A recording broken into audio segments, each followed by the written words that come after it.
ప్రభువు అయిన యేసు క్రీస్తు ప్రశస్త నామంలో మీ అందరికీ మరొకసారి హృదయపూర్వకమైన వందనాలు తెలియపరుస్తున్నాను. దేవుడు గతించిన మాసమంతా కూడా ఆరోగ్యకరమైన సురక్షితమైన రెక్కల నీడలో ప్రభువు మనల్ని దాచి భద్రపరిచి ఈ ఏప్రిల్ మాసంలోనికి ప్రభు మనల్ని తీసుకుని వచ్చాడు. అందుకు మనం ఎంతైనా కృతజ్ఞులం, ప్రభుని స్తుతించ బద్ధులం. హోషేయ గ్రంథం 13వ అధ్యాయం 4వ వాక్యాన్ని మనం చదువుదాము. మీరు ఐగుప్తు దేశములో నుండి వచ్చినది మొదలుకొని యెహోవానగు నేనే మీ దేవుడను, నన్ను తప్ప నీవు ఏ దేవునిని ఎరుగవు, నేను తప్ప రక్షకుడును లేడు. ఏం మాటలండి! నీకు నేను తప్ప ఎవరు లేరు, చెప్పండి. నాకు మీరు తప్ప ఎవరు లేరు. ఇంకా అంతకు మించిన అనుబంధం ఇంకోటి ఉందా? నన్ను తప్ప నీవు ఏ దేవునిని ఎరగవు, నీకు తెలీదు. అలా పెంచాను నేను నిన్ను, అలా నడిపించాను నేను నిన్ను, అలా పోషించాను నేను నిన్ను, అలా ఎత్తుకొని నడిపించా. నేను తప్ప నీకు వేరొక్కరు నీకు తెలియదు. ఆమేన్, హల్లెలూయా.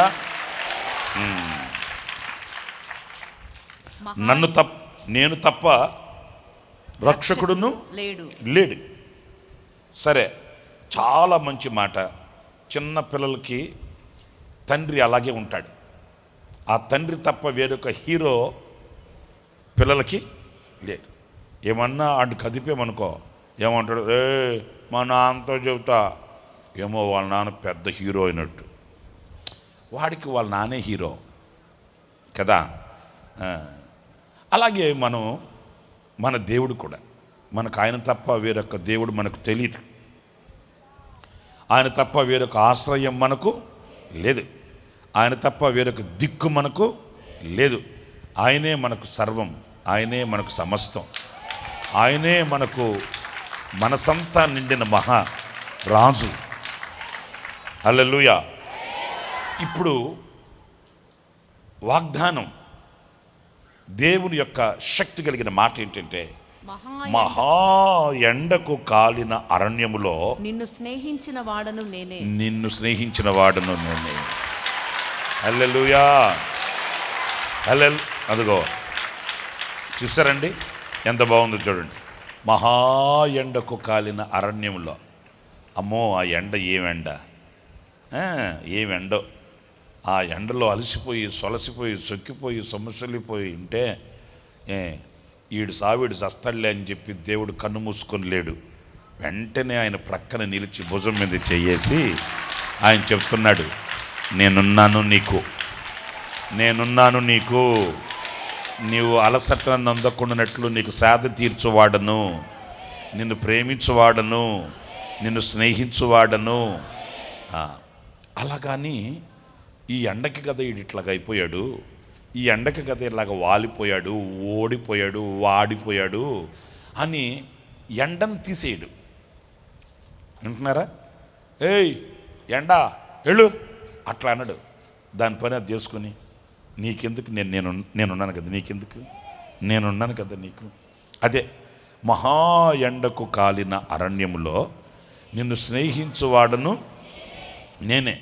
వాస్తవంగా ఇలాంటి అలసిపోయిన వేళ, అదిగో చూడండి అతను ఎట్లా ఉన్నాడు, ఓపిక లేదు, ఇక కాళ్ళల్లో సత్తువ లేదు, ఇక నడిచే శక్తి లేదు, ఇక అక్కడ కొప్పుకూలిపోతాడేమో. ఎందుకంటే అంత పెద్ద అరణ్యంలో అంత ఎండకి ఎలా తట్టుకోగలడు, తట్టుకోలేక అలాగైపోయాడు. కానీ ఇలాంటి క్లిష్ట పరిస్థితుల్లో మనకు ఆప్తులైన వాళ్ళు, ఆత్మీయులైన వాళ్ళు, స్నేహితులైన వాళ్ళు, శ్రేయోభిలాషులైన వాళ్ళు ఎవరి దగ్గరికి రాకపోవచ్చు. ఎందుకంటే ఇది లోకం కదా, మాయాలోకం. ఏ లోకం? అందరూ చెప్పండి, ఏ లోకం? బంగారు లోకం కాదు, మాయాలోకం. ఈ మాయాలోకంలో అంత మాయే. ఎవరికి అవునా, రెడీగా ఉన్నారేంటి, అంత దెబ్బతిన్నారేంటి? అంతే ఈ మాయాలోకంలో. ఇదిగో నేనంతా అంటారా, కొంతను జీరు. ఎండకి మనం ఉంటే కనీసం మనల్ని పట్టించుకొని కూడా పట్టించుకోరు. మనకున్న ఎండలో మనల్ని పరామర్శించేవాళ్ళు. మనం గనక అన్నీ సమృద్ధిగా ఉండి కడుపులో చల్ల గదలకుండా, కంటికి నిద్ర తగ్గకుండా, నోటికి తిండి తగ్గకుండా కళకళలాడుతూ ఈరోజు సోఫా సెట్టు, రేపు కుక్కరు, రేపు మొక్కలు ఇవన్నీ కొనుక్కుంటా ఉంటే అమ్మ మన ఇంటికి వచ్చిపోతూ ఉంటారు. మనకి ఎక్కడ లేని బంధాలన్నీ కలిపేస్తారు. అసలు నువ్వు దూరం కాదు, నువ్వు ఎవరో కాదు, నువ్వు మావాళ్ళు, అబ్బో ఎందుకు చెప్తావులే అలాగే చెప్తారు. మనల్ని భుజాల మీద ఎక్కెత్తుకొని ఊరేగిస్తారు. అదే ఈ ఎండవేళ అలసి సొలసి సొక్కి సమస్యలిపోయి దిక్కు దశలేని పరిస్థితుల్లో మనం గనక ఏదైనా వాడిపోయిన ముఖంతో ఉంటే ఇక మనల్ని పట్టించుకునే వాళ్ళు చెప్పరేంటి ఉండరు. 2-3 సార్లు పిలుస్తాము, 4గోసారి మనం పిలిస్తే విసుక్కుంటారండి. నీకు గత చెప్పేది ఎన్నిసార్లు చెప్పాలి నీకు? మరి చెప్పావు కదా, ఏం చేయమంటావు మమ్మల్ని, మేమేం చేయగలం ఏమిటి? అట్లాగా విసుక్కుంటారు, కసురుకుంటారు. అలాగే మనల్ని చిన్న చూపు చూస్తారు. నిన్న మొన్న మనం కలిసినప్పుడు కుర్చీ వేసిన వాళ్ళు ఇప్పుడు మనం వెళితే కుర్చీ కాదు కదా మన వైపు కూడా ముఖం ఎత్తి చూడరు. 99% నేను చెప్పేది ఇది లోకం తీరు. ఆ 1% అంటారా ఉంటారు మహానీయులు, మహానుభావులు 100కి 1,000కి ఎవరో ఉంటారు. ఇంకా వాళ్ళ సంగతి పక్కన పెడితే మెజారిటీ మాత్రం నేను చెప్పినట్లుగానే ఉంటారు. అయితే నేను జాగ్రత్తగా వినండి, నేను చెప్పే మాట. మన ప్రభువు ఆయన ఇస్తున్న వాగ్దానం ఏంటంటే మహా ఎండకు కాలిన అరణ్యం. ఈ ఎండకి కాలిన అరణ్యం ఎలా ఉంటుంది? సెగసెగల కక్కుంటుంది. అరణ్యంలో చూడండి, కాసే ఎండకి ఈ సెగకి ఎలా ఉంటుందంటే ఇక మనం బ్రతకలేమేమో, ఇక మనం నిలవలేమేమో, ఈ సెగని మనం తట్టుకోలేమేమో. ఎందుకంటే ఆ వేడికి ఈ అరణ్యం కాలి ఉంటుంది. మీరు ఇటు అరబ్ కంట్రీస్కి వెళితే భయంకరంగా ఉంటుంది. వేసవి కాలంలో ఒక్కొక్కసారి మంచి వేసవి మధ్యలో కనుక మనం వెళితే అయ్యా బాబోయ్ అంత విపరీతంగా ఉంటుంది. అలాంటప్పుడు అరణ్య యాత్ర ఏది ఈ ఎండలో, ఈ వేడిలో, ఈ సెగలో, నిలువలేని కష్ట పరిస్థితుల్లో ఇప్పుడు ఒక యాత్ర చేయాలి అన్నప్పుడు ఆ యాత్ర ఎలా ఉంటుంది అనంటే అదేం సాదాసీదాగా ఉండదండి. అదేం సాదాసీదాగా ఉండదు. నిలువలేని పరిస్థితి, నడవలేని పరిస్థితి, కూర్చోవడానికి, నిలవడానికి, నడవడానికి ఏమీ ఆధారం లేని ఒక ఇరుకైనటువంటి అనుభవాలలో నా ప్రియమైన సహోదరులారా, ఇదిగో ఇక్కడ ఈ ఎండకి ఒక యాత్ర సాగించాలంటే అది చాలా కష్టతరమైన అనుభవంగా ఉంటుంది.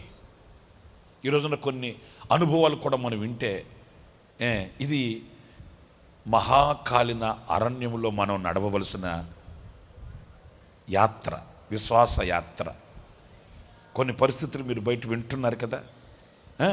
క్రైస్తవునికి ఎంత చిన్న చూపు కలుగుతుంది, క్రైస్తవుని ఎలా వికటిస్తున్నారు, క్రైస్తవునికి సమాజంలో ఎంత విలువ ఉంది, భక్తిగా సద్భక్తితో బ్రతకను ఉద్దేశించిన వానికి ఈ లోకంలో తావెక్కడ, ఈ లోకంలో స్థావరం ఎక్కడ అనే ప్రశ్న ప్రతి మనసును పడుతుంది.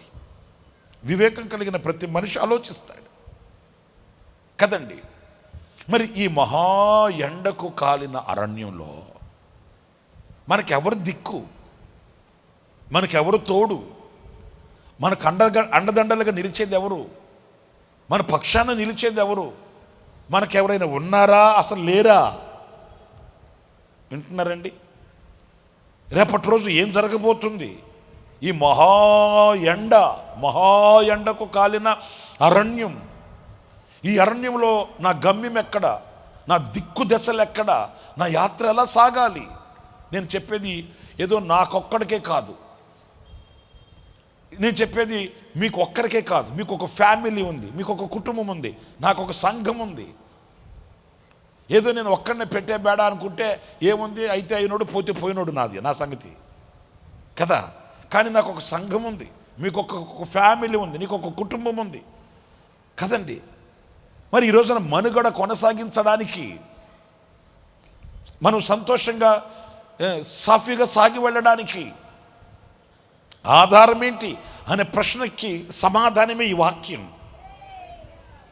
ఒకవేళ ఇది మహా ఎండకు కాలిన అరణ్యమే కావచ్చు, ఈ అరణ్యములో నీకు కనబడి సెగసెగలే కావచ్చు, పొగసగలే కావచ్చు, నీకు అలజడి కలిగించి ఆయాసాన్ని కలిగించి నీకు భయాన్ని కలిగించే పరిస్థితులే కావచ్చు. సర్వసాధారణం. అసలు ఒక మాట చెప్పనా, మన యేసయ్యనే వెలివేశారండి. మన యేసయ్యనే వెలివేశారు. మనము ఆశ్రయించింది ఎవరినో తెలుసా? లోకము వెలివేసిన యేసయ్యని. ఆమేన్. మన యేసయ్యనే వెలివేస్తే మనల్ని ప్రేమిస్తారని, మనల్ని స్నేహిస్తారని మనం ఎట్లా అనుకుంటాం? నేను చెప్పింది మీకు అర్థమైందా? నేను వాక్యానుసారంగా చెప్పే మాట ఒకటే, ఏ వార్తలకి మనం జడియకూడదు, ఏ పరిస్థితులకి మనం భయపడకూడదు, ఎలాంటి అనుభవాలకి మనం తలొగ్గకూడదు. దేవుని వైపే చూడాలి.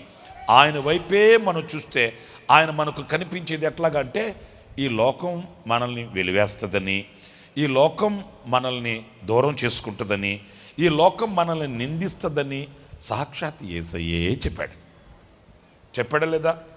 ఈ లోకం నన్ను ద్వేషిస్తుంది అమ్మా, మిమ్మల్ని కూడా అంతే.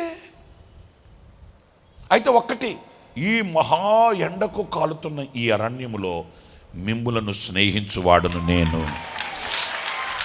హల్లెలూయా, హల్లెలూయా.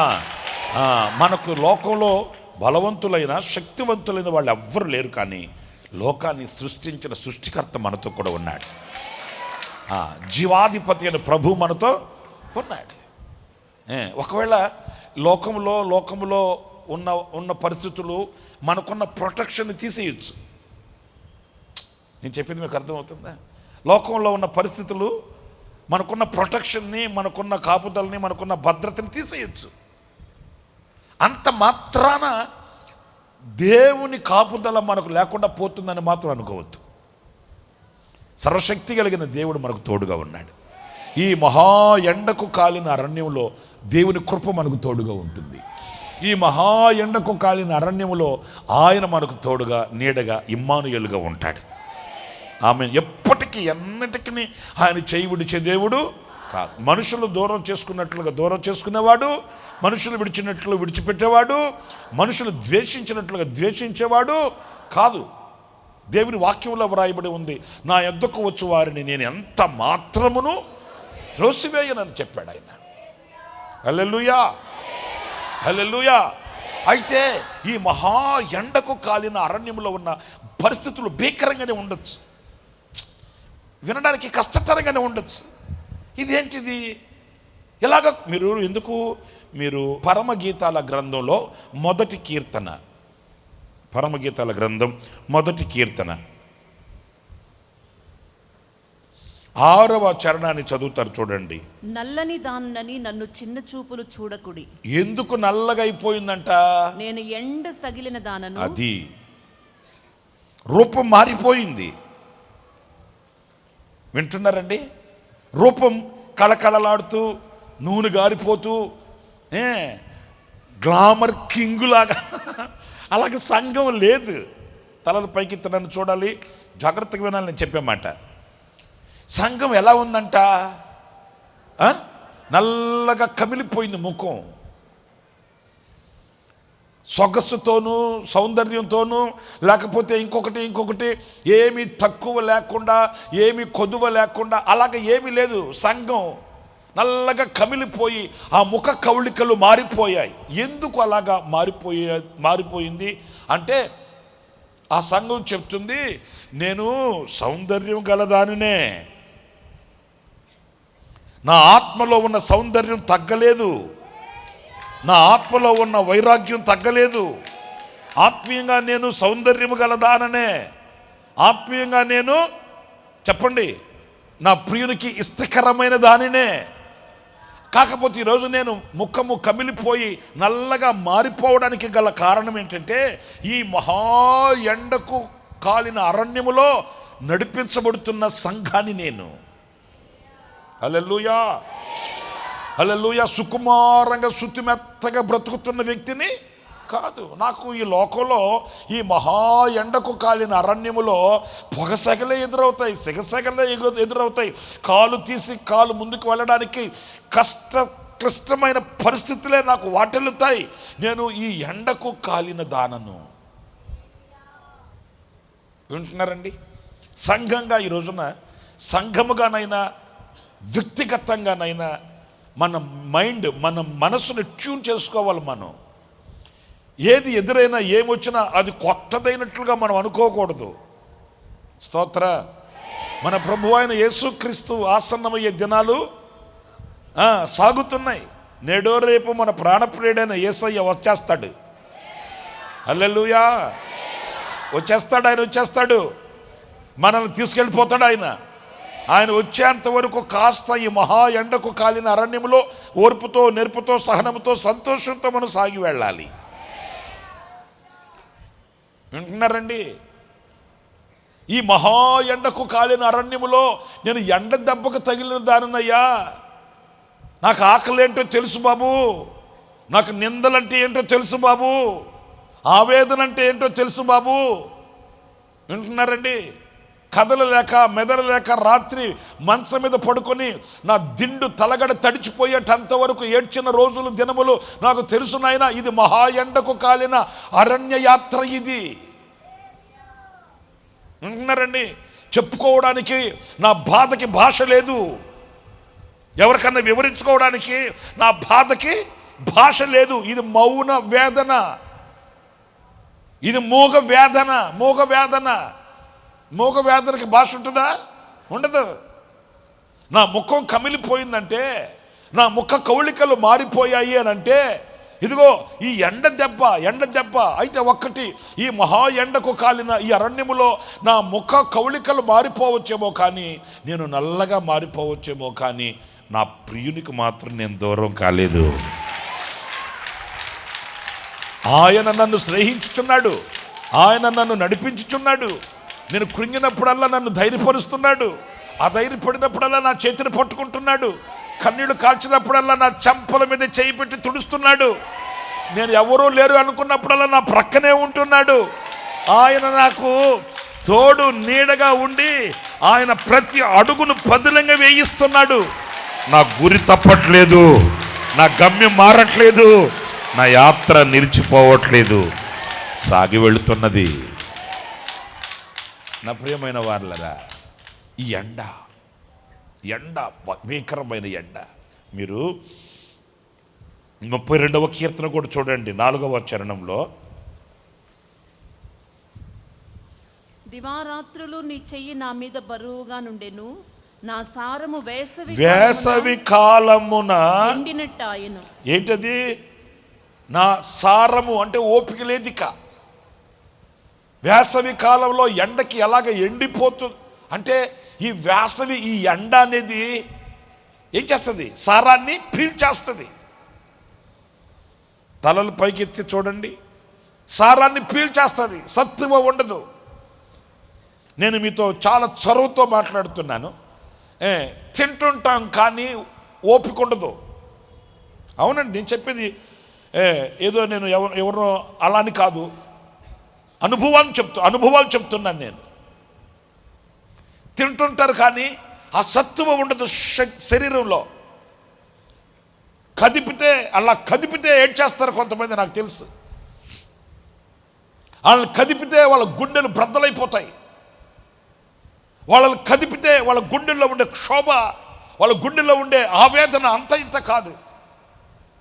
అవును, అందుకే వాళ్ళు తింటున్నా వాళ్ళకి వంట పట్టక, తింటున్న శక్తి లేక. ఎందుకంటే ఆ ఎండ, కలిగిన శోధన, వచ్చిన ఆపద, ఉన్న ఇరుకు.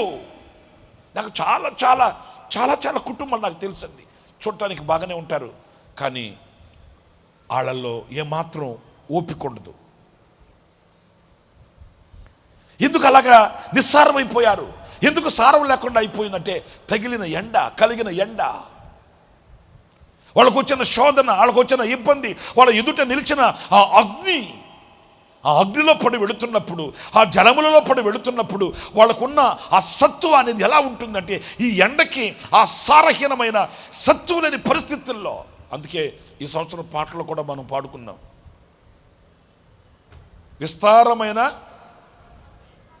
విస్తారమైన నీ కృప చూపి నిస్సారమైన బ్రతుకులను మార్చువాడవు కదా నీవు. విజయోత్సవములతో ఊరేగించువాడవు కదా. నిస్సారమైన బ్రతుకులను విడిచిపెట్టేవాడవు కాదయ్యా. నిస్సారమైన స్థితిలో నన్ను ఉంచేవాడవు కాదయ్యా. నిస్సారమైన బ్రతుకుని నన్ను మోయమని చెప్పేవాడవు కాదయ్యా. ఈ నిస్సారమైన బ్రతుకుకి విస్తారమైన కృప నుంచి విజయోత్సవములతో నన్ను ఊరేగించేవాడవు కదా అన్నయ్య. హల్లెలూయా. నా ప్రియమైన సహోదరులారా, ఇక్కడ ఆ ఎండ సారాన్ని పీల్చేస్తుందంట. ఆయుష్ని కరిగించేస్తుందంట. కొంతమంది వేదనతో చెప్తుంటారు, అన్న ఇవే తలంచి ఇవే జ్ఞాపకం చేసుకుని ఈ పరిస్థితుల్లో అసలు నా శరీరంలో రక్తం ఉడికిపోయి నా ఆయుష్ కూడా తరిగిపోతుందన్న. నిజమే. ఇది మహా ఎండకు కాలిన అరణ్యం. ఈ మహా ఎండకు కాలిన ఈ అరణ్యములో ఆ నిస్సారమైన ఆ సారం లేని పరిస్థితికి ఎండ తీసుకుని వస్తుంది. మీరు ఇంకొక మాట కూడా 102వ కీర్తనలో 4వ చరణం చదువుతారండి. 102వ కీర్తన 4వ చరణం. ఎండ దెబ్బకు వాడిన గడ్డి వలె నా హృదయము వాడిపోయి ఉన్నది. చూసారండి, వాడిపోయిన గడ్డి ఎలా ఉంటుంది? హలో, వాడిన గడ్డి ఎలా ఉంటుంది?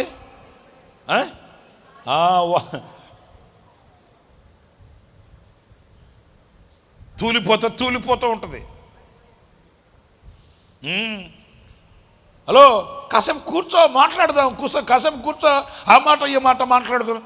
ఏదోలే, నా మనసు ఏం బాగాలేదు, ఇంటికి వెళ్తాలే. అరే కాసేపు కూర్చో మాట్లాడదాం అంటే ఏం మాట్లాడతావు?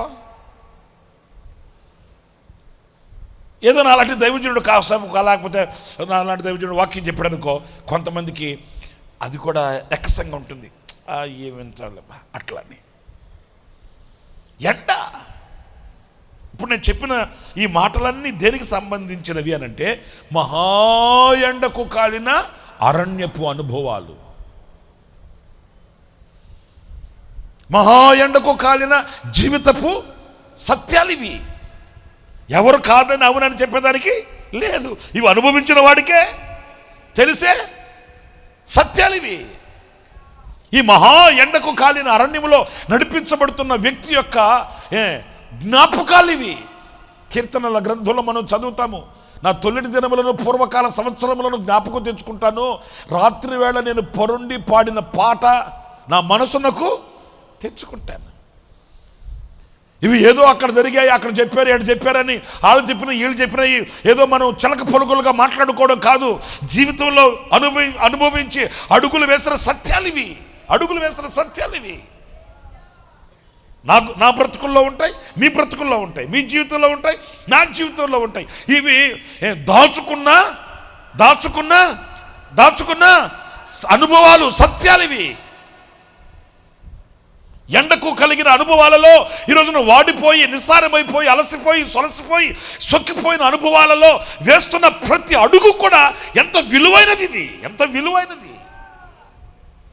కడుపు నిండిన వాడు వేసే అడుగు కంటే కడుపు కాలిన వాడు వేసే అడుగు, చెప్పండి, విలువైనది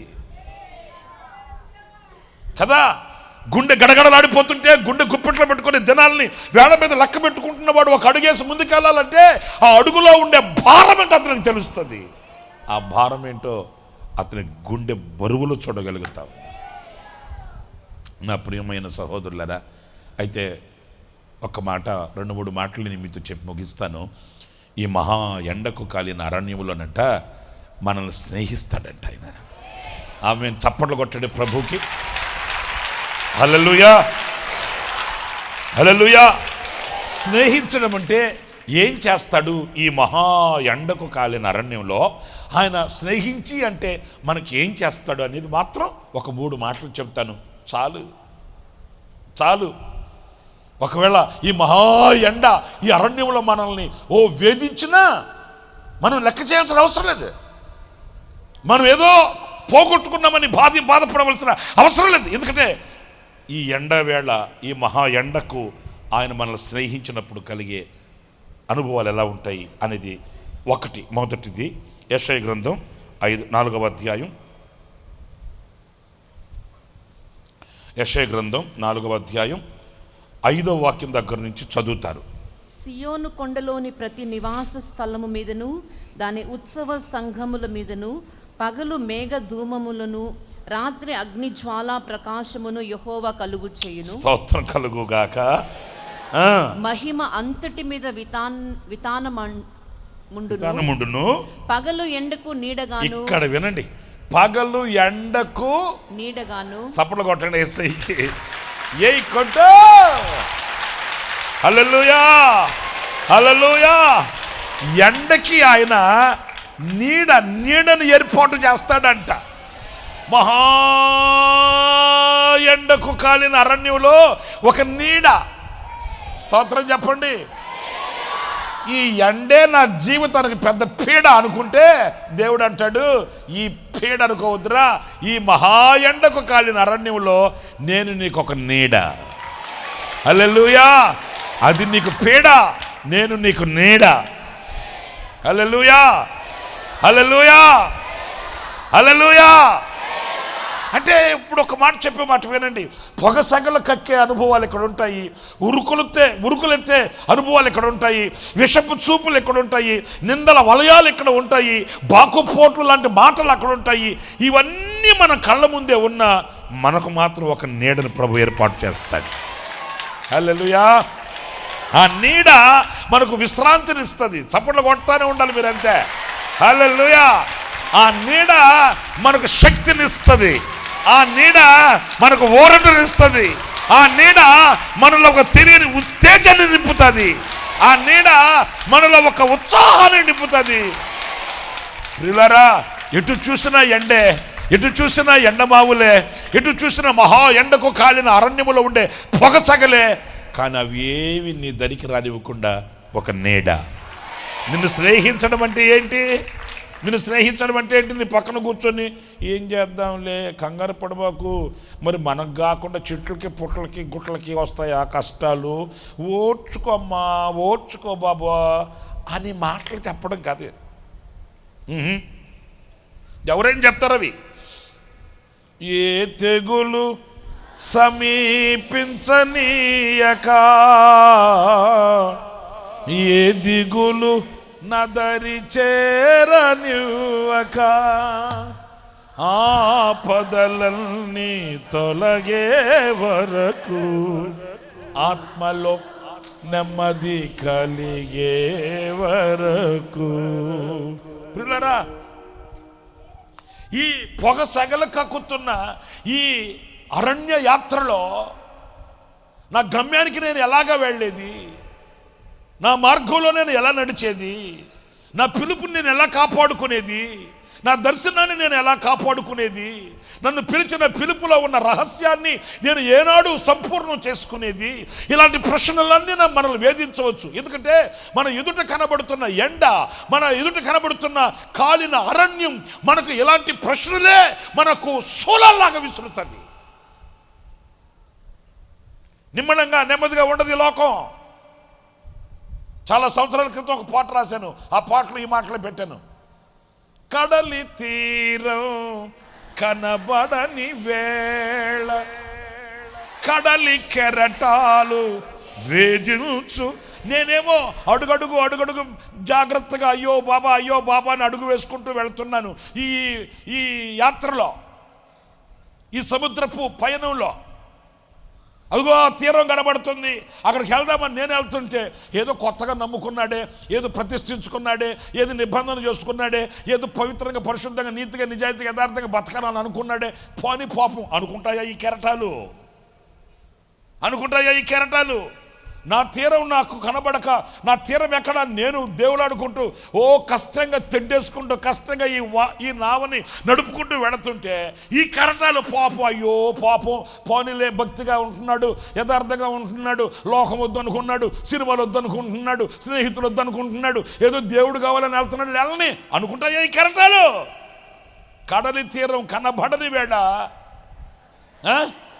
ఏంటి కడలి ఈ కెరటాలు మొదలే నేను కష్టంలో ఉంటే ఈ కష్టంలో మరలా ఈ కెరటాలు ముందుకు వెళ్ళనిస్తాయా, ముందుకు సాగనిస్తాయా, భక్తిగా ప్రార్థన చేయించుకొనిస్తాయా, భక్తిగా ప్రభు సన్నిధిలో ఉండనిస్తాయా, భక్తిగా ఆయనలో శక్తిని పొందుకునేటట్లు ఉంచుతాయా? ఈ కెరటాలు ఎన్నో విరుచుకుపడతాయి, నా యాత్రకు అడ్డు తగులుతాయి. నిజమే, లోకం అంతే. ఈ మహా ఎండకు కాలిన ఈ అరణ్యంలో మన కంటికి కనబడేది సిగసగలే, సన్మానాలు ఉండవు, పొగడుతులు ఉండవు, మనకు ఎవరో మనం మెచ్చుకుంటారని ఆశించకూడదు మనం. అయితే ఒకటి నా ప్రియ సహోదరులారా, దేవుని వాక్యం సెలవిస్తుంది, ఈ మహా ఎండకు కాలిన అరణ్యములో నీవు ఎక్కడ కూడా అలసట పొందకుండానట్లు, ఎక్కడ నీవు అలసిపోకుండానట్లు నీకు సేద తీర్చడానికి, నీలో ఒక నూతన శక్తిని నింపడానికి, ఒకవేళ లోకమంతా సగసగలుగా ఉన్నా, లోకమంతా పొగసగలుగా ఉన్నా, లోకమంతా ఏదేదో వార్తలు హల్చల్ చేస్తున్నా, లోకమంతా ఈ రోజున అనేక వార్తలు హల్చల్ చేస్తున్నా, సోషల్ మీడియాలో, న్యూస్ల్లో, వార్తల్లో ఎన్నో ఎన్నో ఎన్నో కఠోరమైన మాటలు నీ చెవిన పడుతున్నా, నీకు నేను ఒక నీడను ఏర్పాటు చేసి ఉన్నాను, ఒక నీడ నేను నీకు ఉంచి ఉన్నాను. మీరు కీర్తనలో కూడా ఎన్నో కీర్తనది 21వ కీర్తనే కదా, చదవండి ఆ మాటను కూడా. 121వ కీర్తన 4వ చరణం. ఇశ్రాయేలును కాపాడువాడు కునుకడు నిద్రపోడు, యెహోవాయే నిన్ను కాపాడువాడు, నీ కుడి ప్రక్కన యెహోవా. అందరు చదవండి,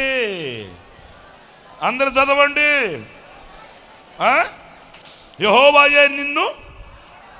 ఇంతమంది ఉండి అట్లాగే చదివేది? బైబిల్ చేత్తో పట్టుకోండి. ఇప్పుడు తలెత్తి చదవండి 5వ వాక్యం, యెహోవాయే. మరలా చదవండి, దాన్ని ఓన్ చేసుకొని చదవండి, యెహోవాయే. ఎవరు కాపాడతారేంటి లోకంలో మనల్ని? ఆమెను చెప్పుకోండి. ఎవరు మనల్ని కాపాడేది? ఎవరు మనల్ని భద్రపరిచేది? ఎవరు మనకు ప్రొటెక్షన్ ఇచ్చేది? ఎవరు మనకు కోట గోడలు ఏర్పాటు చేసేది? ఏ శత్రువు, ఏ కీడు, ఏ శాపం, ఏ దరిద్రత మన దగ్గరికి రాకుండా మన చుట్టూ బౌండరీ వేసేది ఎవరు? మరి ఏంటి కంగారు పడేది? స్తోత్రం, హల్లెలూయా. యెహోవాయే కాపాడువాడు, నీ కుడి ప్రక్కన యెహోవా నీకు. ఎక్కడా? మహా ఎండకు కాలిన. స్తోత్రం. మీకు మనసు ఎట్లా అనిపిస్తుంది? మరి ఏంటంట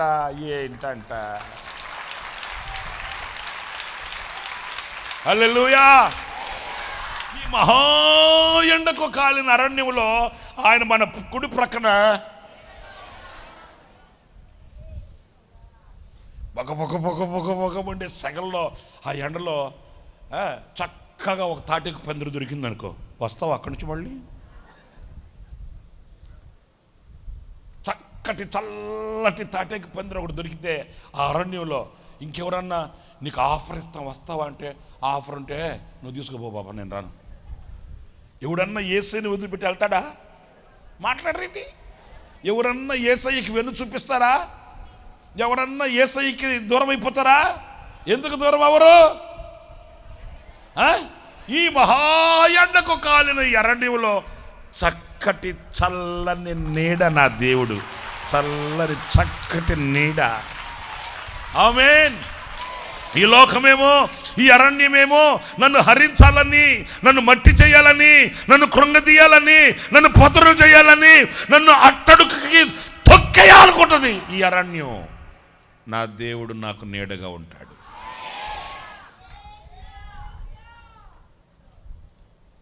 కృతజ్ఞత కలిగిన హృదయాలలో ప్రతిధ్వనించే శబ్ద తరంగాలవి. హల్లెలూయా. దేవుని మీద కలిగిన అచంచలమైన విశ్వాసానికి చెప్పండి పత్రికలవి. ఎవరు ఏమి చేయలేరు, ఎవరు ఏమి కూల్చలేరు. ఎందుకంటే ఆయన మనకు నీడగాను, ఆయనే మనకు ఆశ్రయముగాను, ఆయనే మనకు వెలుగై నిలిచి, ఆయన నీడ. స్తోత్రం కలుగుగాక. 6వ వాక్యం కూడా చదవండి. ఏంటంటే పగలు అసలు ఎండ దెబ్బ, అందరు నన్ను ఎండ దెబ్బ ఎప్పుడు తగిలేది? రాత్రులు తగులుతుందా? పగలు ఎండ దెబ్బ అయినను.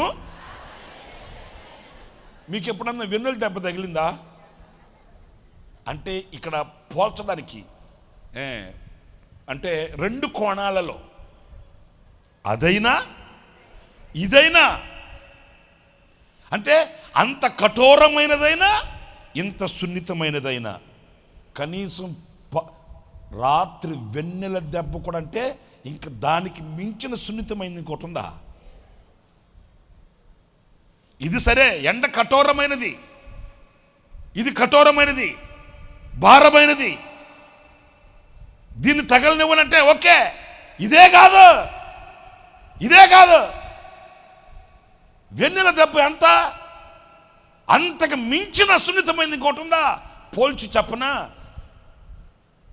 కత్తివాత నీ మీద పడదు, కనీసం దుమ్ము కూడా నీ మీద వాలదు. ఆమేన్.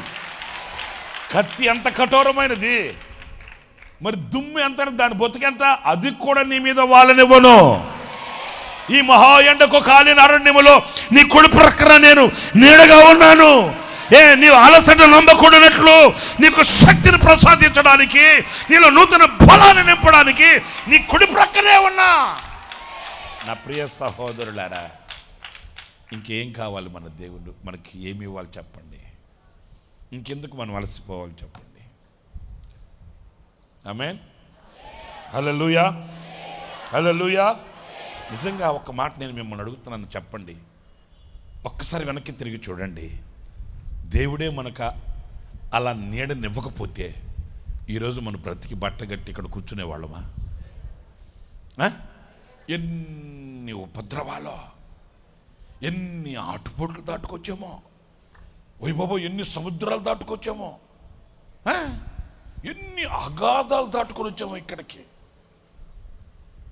మనం ఉవ్వెత్తున లేచిన కెరటాలు ఎన్ని మనల్ని ముంచాలనుకున్నాయి.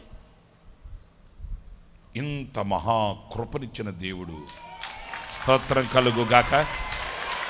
ఇంత కృప పొందిన తర్వాత ఏమని చెప్పగలం? ఏమని చెప్పగలం చెప్పండి? ఇంత కృప పొందిన తర్వాత మనం ఎలా వర్ణించగలం, వివరించగలం చెప్పండి? నిజమే. మరి ఇంత చేసిన దేవుడు రాబో దినములలో మన చెయ్యి విడిచిపెడతాడా? రాబో దినాల్లో మనకు దూరమైపోతాడా? ఒక మ్యాటర్ అంత సీరియస్గా నడుస్తుంది. ఇంకొక మాట చెప్తా. ఒక అబ్బాయి, ఒక అమ్మాయి, కొత్త పెళ్ళి కొడుకు, కొత్త పెళ్ళి కూతురు, ఇద్దరు కలిసి మాట్లాడుకుంటూ సాయంకాలం పూట చల్లటి పూట చేతులు పట్టుకుని వెళ్తున్నారంట ఆ అడవి దారిలో. కొత్త పెళ్ళి కొడుకు, కొత్త పెళ్ళి కూతురు కదా, ఉంటాయి వాళ్ళకి చాలా మ్యాటర్ ఉంటుంది. ఇంకా ఈయన ఆమెతో చెప్తున్నాడంట, అసలు నువ్వంటే నాకు ప్రాణం, నిన్ను అట్లా చూసుకుంటాను, నిన్ను ఇట్లా చూసుకుంటాను, అది ఇది అని చెప్తుంటే ఈమె కూడా, నువ్వు నాకు కూడా నువ్వంటే నాకు చాలా ప్రాణం, నా తాలింపంతా నీవే. ఇంకా ఉంటాయి ఇక డైలాగులు. నా తలంపంతా నువ్వే, నా తాలింపంతా నువ్వే, పడుకున్నా నువ్వే, కూర్చున్నా నువ్వే, లేచినా నువ్వే, నువ్వు నువ్వే, నువ్వు నువ్వే అంటుందంట ఈమె కూడా. ఇంకా ఆయన కూడా, నువ్వు లేకపోతే నూతిలో దూకేస్తా, నువ్వు లేకపోతే బావిలో దూకేస్తా, నీళ్ళలో దూకేస్తా, నిప్పుల్లో దూకేస్తా అనుకుంటూనే ఉన్నారంట. టక్కని చూసేసరికి ఎలుగుబంటి ఒకటి వస్తుందంట. ఎప్పుడైతే ఈ అబ్బాయి ఎలుగుబంటిని చూశాడో నీళ్ళల్లో దూకేస్తా, నిప్పులో దూకేస్తా, నూతులో దూకేస్తా అనేవాడు టక్కుమని చేతులు పెట్టి ఎవరో చిన్నప్పుడు చెప్పేవాళ్ళంట పంతులు గారు, ఏమని, ఎలుగుబంట్లు చెట్లు ఎక్కలేవు అని. ఇంకంతే, ఆ అమ్మాయి చేయి విడిచిపెట్టేసి వెంటనే టక్కమని చెట్టు ఎక్కేశాడంట. అప్పుడు దాకా ఏం చెప్పాడు? మాట్లాడండి. నీళ్ళలో దూకేస్తా, నిప్పులో దూకేస్తా అక్కడ అన్నాడా? ఇప్పుడు ఈడు సరే చెట్టు ఎక్కేసాడు అనుకో, ఇప్పుడు ఆవిడ సంగతి ఏంటి?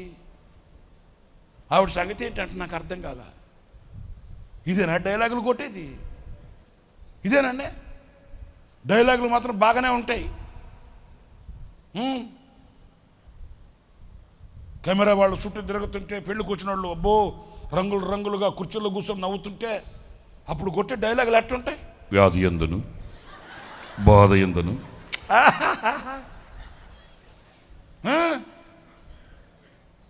నేను సంరక్షించి. మళ్ళీ పాసగారు ఏమంటాడు, నా వైపు చూడొద్దు, మీ ఇద్దరు చూసుకుంటే. బాగానే ఉన్నాయి. మరి ఇక్కడ సంగతి ఏంటి? ఆ డైలాగులు ఇప్పుడే టక్కమని చేయి విడిచిపెట్టేసి ఎగ్రి చెట్టు ఎక్కేస్తే పాపం ఆవిడ సంగతి ఏంటండి? ఆవిడ తక్కువైంది కాదులే, ఆవిడకంటే ఆరాకులు ఎక్కువ చదివింది. ఎప్పుడైతే ఈడు చెట్టు ఎక్కేస్తాడో ఆవిడేం చేసిందో తెలుసండి, డోమని కింద పడిపోయి సచ్చిన శవంలాగా ఒగ్గపట్టేసిందంట. అంటే మనకు ఒగ్గపట్టడం బాగా అలవాటు కదా.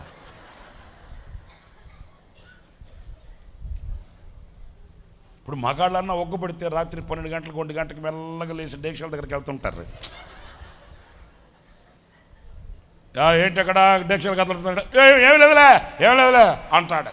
అది మామూలేననుకోండి. వీళ్ళు ఒగ్గబట్టారంటే వారం కాదు కదా, 10 రోజులు కాదు కదా, దిగన కొండ డోమని పడిపోయి ఒగ్గబట్టినట్టు చచ్చిపోయినట్టుగా యాక్షన్ చేసిందంట. ఎందుకంటే ఆవిడికి ఎవరో చిన్నప్పుడు చెప్పారంట, ఏమని, ఎలుగుబంట్లు సచ్చిన శవాల దగ్గరకు రావు అని. ఇప్పుడు ఆవిడికి ఆ ఆలోచన వస్తే ఈవిడికి ఆ ఆలోచన రాదేంటి? పడిపోతే ఆ ఎలుగుబంటి వచ్చింది, ఈ మనిషిని చూసింది, ముక్కు దగ్గర వాసన చూసింది, సచ్చినట్టుంది, ఇది సచ్చిందంత నాకేం పని అని వెళ్ళిపోయింది. అది వెళ్ళిపోయిన అర్ధ గంటకి అని ఊపిరి పీల్చుకొని లేచి కూర్చుంటే వీడప్పుడు చెట్టు దిగి వచ్చాడంట. చెట్టు దిగి వచ్చి మళ్ళీ చేపట్టుకొని ఎడదామా సారీ అంటున్నాడట. తప్పదు కదా, జీవితం కదా, కుదురుతుందా? మాట్లాడరేంటి? వేసింది 3 ముళ్ళు కదా, 1 ముళ్ళు అయితే సరే. కష్టం వచ్చిందని నష్టం వచ్చిందని ఇలాగా చేతనుభవాలు జరిగే తెంపుకుంటే తెగదోసుకుంటే కుదురుతుందా? తప్పుతుందా? ఇక లేచి కూర్చుని ఆడొచ్చాడు, ఎడదామా అని చేయబట్టుకుంటే తప్పదిక. మరి చేయి పట్టుకొని వెళ్తున్నారంట, మాట్లాడుకుంటూ వెళ్తున్నారంట. తప్పదు కదా. ఎందుకు నా చేయి విడిచిపెట్టావు, ఎందుకు చెట్టు ఎక్కావు, నాకు దాని గురించి చెప్పు, నాకు అది రుజువు ఇవ్వండి. కుదురుతుందా? తప్పదు కదా, జీవితం కదా ఇది. నా చేయి విడిచిపెట్టాడు, చెట్టు ఎక్కాడు, అందుకని నేను తెగదింపులు చేసుకోవాలనుకుంటున్నాను. ఇస్తరాకులు, అరిటాకులు. అమ్మా అదే నేను చెప్పింది కదా, అదే. అట్లా అంటే కుదురుతుందా? కుదరదు. అడ్జస్ట్మెంట్స్ ఉండాలి కదా, తప్పదు. చేయి పట్టుకుని మళ్ళీ వెళ్తుంటే మరలా అంటాడు, సరే కానీ ఆ ఎలుగుబంటు నీ చెవి దగ్గరకు వచ్చేది చెప్తున్నది ఏంటి అన్నాడంట. వాడిని ఏమనాలండి? అనుమానపు పెనుభూతం. ఆ ఎలుగుబంటు నీ చెవి దగ్గరకు వచ్చి నీ చెవిలో ఏదో చెప్తున్నది ఏంటి అట్లా అంటే, నేను చెప్పాను కదా, ఆవిడ తక్కువైంది ఏం కాదు. ఎందుకంటే ఏ జాడికి తగ్గ, నేను అనలేదు, మీరే అంటున్నారు అన్నీ. ఆవిడ అనిందంట, చెప్పాల్సింది చెప్పిందిలే అనిందంట. వీడికి ఇంకా బీపీ రేజ్ అయింది. ఏం చెప్పింది చెప్పవాడు? చెప్పాల్సిందే చెప్పింది. ఇప్పుడు నీకేంటంట? కాదు ఏం చెప్పి అంటే ఆమె చెప్పిందంట, నమ్మితే నడేటి నన్ను నమ్ముకో కానీ ఇట్లాంటి వాడిని నమ్మద్దని చెప్పింది. అర్థమైందా? అంతే మనుషుల స్వభావాలు, అంతే. సరే, నేను ఇప్పుడు ఈ విషయాన్ని మీకెందుకు చెప్పానంటే, నా దేవుడు నిన్ను నడేటిన అలా చేయబడిచిపెట్టి వెళ్ళిపోయేవాడు కాదు. ఓ మహా ఎండకు కాలిన ఈ అరణ్యంలో ఈవిడితో నాకేంటి, ఈడితో నాకేంటి, ఇతనితో నాకేంటి, నాకేం సంబంధం ఇక్కడ అని చెప్పి ఆయన నిన్ను దాటుకొని వెళ్ళేవాడు కాదు. ఆయన అంటాడు, నీవు నిలిచిన చోట నీ కుడి ప్రక్కన నేను నీడగా ఉంటాను. హల్లెలూయా, చెప్పండి స్తోత్రం. అలసట రానివ్వకుండా నేను నిన్ను కాపాడి నిన్ను రక్షించి నడిపిస్తాను. ఈ మహా ఎండకు కాలిన అరణ్యములో ఎక్కడ ఎన్నడు నీ యాత్ర ఆగనివ్వను. ఆమేన్, హల్లెలూయా. ఎండ దెబ్బ అయినను, వెన్నెల దెబ్బ అయినను, నీకైనా, నీ కుటుంబానికైనా, నీకైనా, నీ పిల్లలకైనా, నీకైనా, నీ సంతతికైనా తగలనివ్వను. నేను నీకు నిత్యమైన నీడ. స్తోత్ర. ఒక అనుభవం. రెండవది, ఆయన మనకు స్నేహించడం అంటే, ఆ స్నేహించిన దేవుడు ఏం చేస్తాడు? ఆ స్నేహించడం అంటే స్నేహించడంలో ఉన్న అనుభవం ఏంటో చెప్తున్నాను. రెండవ అనుభవం కూడా చెప్తాను. అదేంటంటే, మీరు ఆదికాండం 18వ అధ్యాయం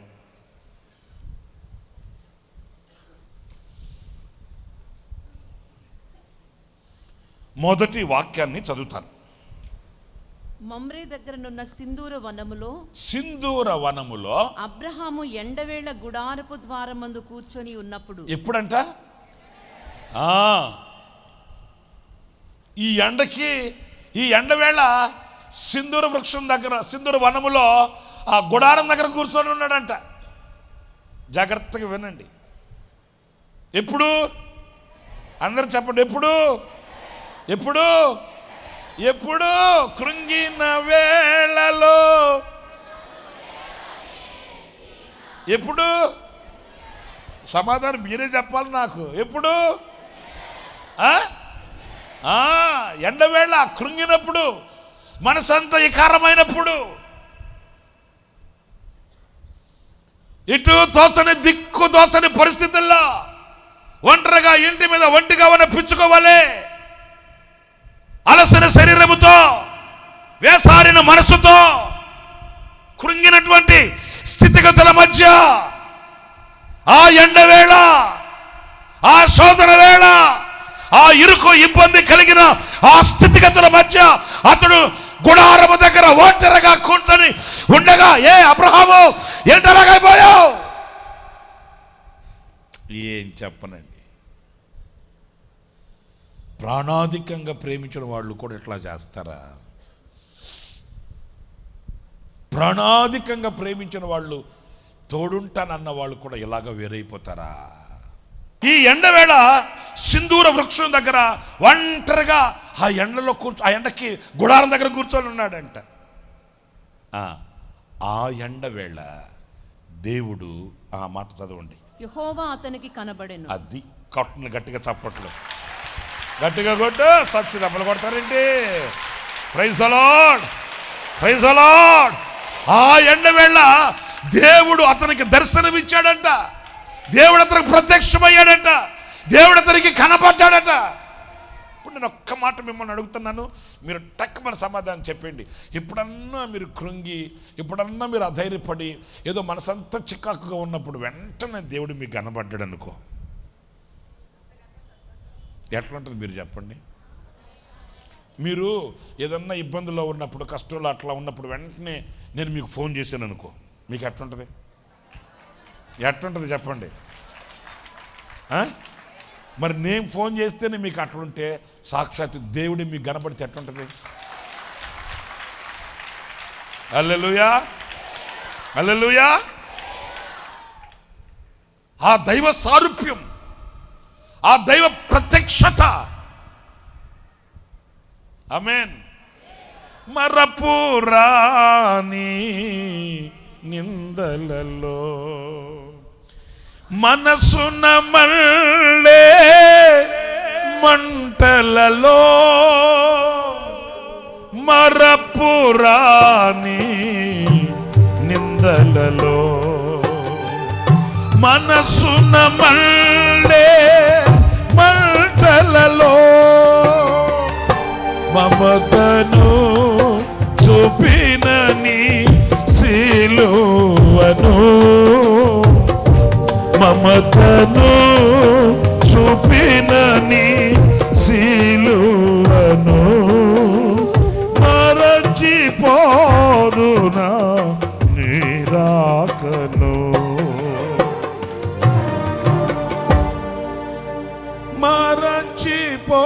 మరచిపోదునా నీరాకను యేసయ్యా నా ప్రియ ఎప్పుడో నిరాకడ సమయం ఎప్పుడో నిరాకడ సమయం యేసయ్యా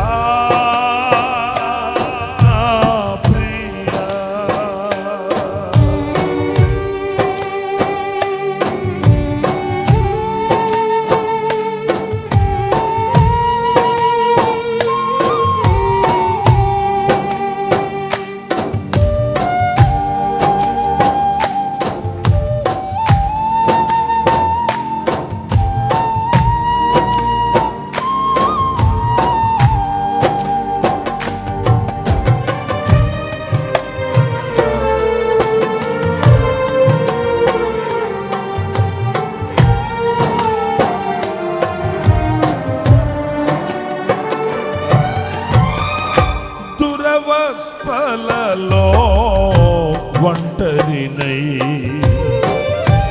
తుమ్మికి ధూళిగా మారినను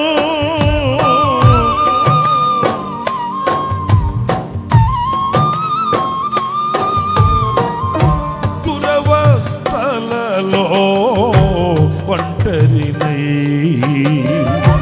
తుమ్మికి ధూళిగా మారినను దూరాన నీ ముఖ దర్శనము దూరాన నీ ముఖ దర్శనము ధృవతారగా నాలో వెలిగినే ధృవతారగా నాలో వెలిగినే యేసయ్యా నా ప్రియ ఎప్పుడో నిరాకడ సమయం ఎప్పుడో నిరాకడ సమయం యేసయ్యా నా ప్రియ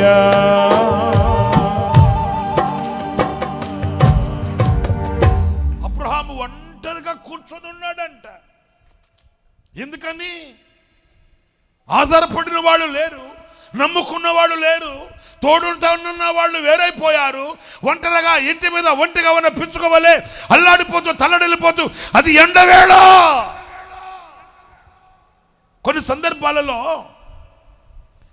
కొన్ని ఊహించని పరిణామాలు, జాగ్రత్తగా నన్ను చూడండి, ఊహించని పరిణామాలు కలలో కూడా మనం ఊహించనివి నా అనే మనుషుల ద్వారా మనకు కలిగిన ఆ క్షోభ తొలిచివేస్తుంటుందండి, తొలిచివేస్తుంది. అది లేకపోతే తనతో పెట్టుకొని, తనతో ఉంచుకొని, తనతో తిప్పుకొని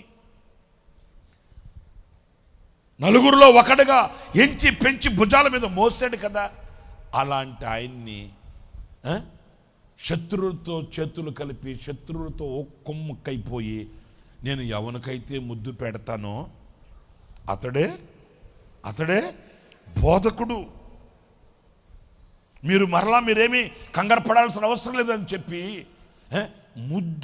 ముద్దు పెట్టి, అంటే ప్రేమను చూపించి ద్రోహం చేసే వ్యక్తులు ఎవరైనా ఉంటారండి? మీరు ఆలోచించండి. మరి వేరే విధంగా మరో వేరే విధంగా అంటే నేను చెప్పలేను, కానీ మరి ప్రేమకు ముసుగు వేసిన వ్యక్తి కదా, ప్రేమించానని చెబుతూ ద్రోహం చేసిన వ్యక్తి కదా, ప్రేమించే ప్రేమకు మసిపూసిన వ్యక్తి కదా. నేను ముద్దు పెట్టుకుంటాను అంటే ప్రేమ చూపిస్తాను, ప్రేమ చూపించినట్లుగా నటిస్తాను, మీరు గుర్తించమంటాడు. అది ఎంత మనసును తొలిచివేసే, మనసును ద్రవింపచేసే, మనసును గాయపరిచే, మనసును ముక్కలు చేసే అనుభవం ఒకసారి చూడండి. అది ఎండవేళ, అది వేదన కలిగించి బాధ కలిగించే ఎండవేళ. ఎటు దిక్కు తోచని పరిస్థితుల్లో అరే నా అనుకునేవాళ్ళు, నా వాళ్ళు కూడా అలా చేస్తారా? యేసయ్య అదే అన్నాడు, చెలికాడ నువ్వు చేయాలనుకున్న పని చేసి. గుండె బ్రద్దలైపోయి ఉంటుంది, మనసు విరిగిపోయి ఉంటుంది. ఇంకా చెప్పాలంటే ఆ రోజున ఎంత కృంగుబాటు కలిగి ఉంటుందో. అందుకే ఆయన గెత్సేమనీలో ఆయన రక్తం చెమట బిందువులుగా కారేంతగా ఆయన మొరపెట్టిన మొర మనకు తెలుస్తుంది. ఆయన మనసు ఎంత గాయపరచబడి, అరే ముద్దు పెట్టి అప్పగిస్తారా? ప్రేమ చూపి అప్పగిస్తారా? మేలు చేస్తున్నట్లుగా మేలు చేసి కీడు చేస్తారా? ముఖానికేమో ముందుగా ఏమో ఏదో ప్రేమించినట్లుగా ఆప్తులైన వాళ్ళగా కనబడి ఆపదలను చేవిడిచి పెడతారా? ఇదేనా మానవత్వం? ఒకవైపు ఏమో ప్రేమ చూపించినట్లు, ఒకవైపు ఏమో స్నేహభావం కలిగినట్లు, ఒకవైపు ఏమో ప్రేమను ఒలకబోసిన మాటలు మాట్లాడడం, మరొక వైపు కత్తులు నూరడం. నా ప్రియ సహోదరులారా, ఇది మహా ఎండకు కాలిన అరణ్యం. పైకి స్నేహభావమా, ప్రేమకు ప్రేమ, పైకి ప్రేమానురాగమా, పైకి చెప్పుకోవడానికేమో ప్రేమను ఒలకపోసిన, ప్రేమలో ఇమిడి ఉన్న మాటలు వల్లించడమా, లోలోపల పెంచుకుంటున్న ఈర్ష, లోలోపల పెంచుకుంటున్న కక్ష.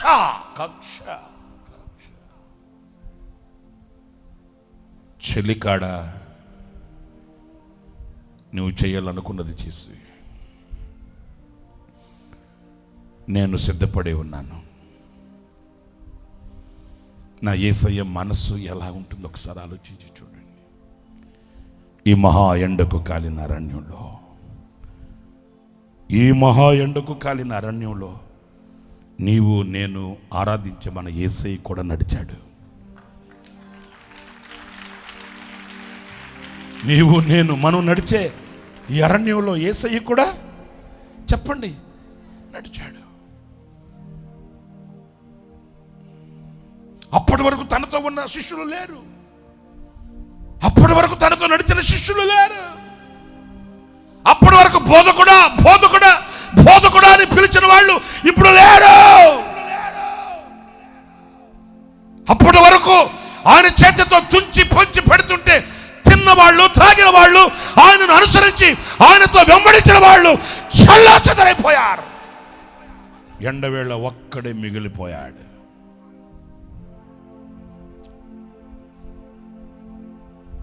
ఈ కృంగుబాటు, ఇది మహా ఎండకు కాలిన అరణ్యములో కలిగే ఈ కృంగుబాటు ఇంత అంత కాదండి. అయితే ఒక్కటి మాత్రం వాస్తవం,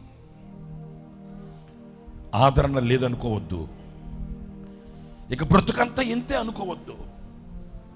ఈ ఎండ తగిలినప్పుడే, ఈ ఎండవేళ కలిగినప్పుడే, ఈ మహా ఎండకు కాలిన అరణ్యంలో ఈ ఎండ మనల్ని వేధిస్తున్నప్పుడే ఒక రూపం నీకు కనిపిస్తుంది. స్తోత్రం కలుగుగాక. హల్లెలూయా, హల్లెలూయా, హల్లెలూయా, హల్లెలూయా. ఈర్ష్యతో స్వార్థ ప్రియులైన వాళ్ళు విసిరిన బాణాలకి బలి అయి, ఈర్ష్యతో స్వార్థ పరులు వేసిన ఆ పిడుగుల వంటి రాళ్లకి బలి అయి, ప్రేమకు ప్రతిగా అందించిన ఈ స్వార్థ ప్రియుల స్నేహ భావాలకి ప్రతిగా ఆశ్చర్యకరుడైన దేవుడు, ప్రేమామూర్తి అయిన ప్రభువు, కనికర స్వరూపుడు ఈ ఎండవేళలో నిన్నే వెతుక్కుంటూ వస్తాడు ఆయన. హల్లెలూయా. నా బిడ్డ ఈ ఎండకి కూర్చొని ఉంటాడు, నా బిడ్డ ఈ ఎండకి ఒంటరిగా ఉంటాడు, నా బిడ్డ ఈ ఎండకి ఎలా ఉన్నాడో నిన్ను వెతుక్కుంటూ నీకు దర్శనమిస్తాడు ఆయన. దర్శనమిచ్చి మూడో వాక్యం ప్రభువా, నీ కటాక్షము నా మీద ఉన్న ఎడల ఇప్పుడు నీ దాసుని దాటిపోవద్దు. కొట్టు. ఎందుకంటే నేనున్న స్థితి నీకు తెలుసు కదయ్యా. అయ్యా, ఇందుకొరకే కదా నీవు వచ్చితివి. నేనున్న పరిస్థితి నీకు తెలుసు కదా. నన్ను వెతుక్కుంటూ వచ్చావు కదా. నన్ను దాటిపోవద్దయ్యా. ఈ రాత్రి మీరు కూడా అదే అడగండి. మనమంతా అదే అడుగుదాం.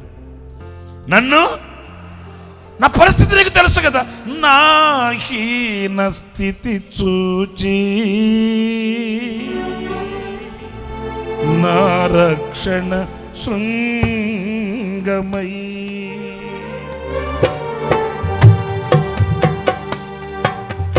నా హీన స్థితి చూచి నా రక్షణ శృంగమై నా సన్నిధి నీ తోడని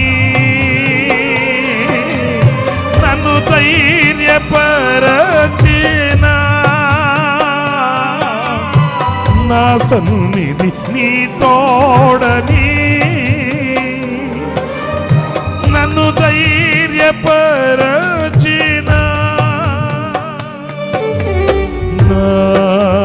నజరేయుడా, నా నజరేయుడా, స్తుతిగానమా నా యేసయ్యా. నీ త్యాగమే నా ధ్యానము, నీ కోసమేనా శేష జీవితం, నీ కోసమే నా జీవితం. స్తుతిగా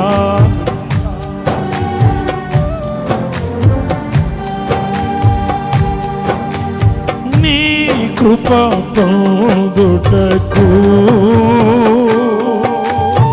ఏ యోగ్యత లేకున్నను, నీ కృప పొందుటకు ఏ యోగ్యత లేకున్నను.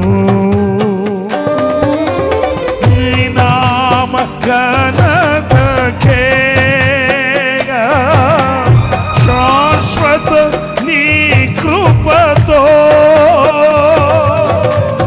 నీ నామ ఘనతకే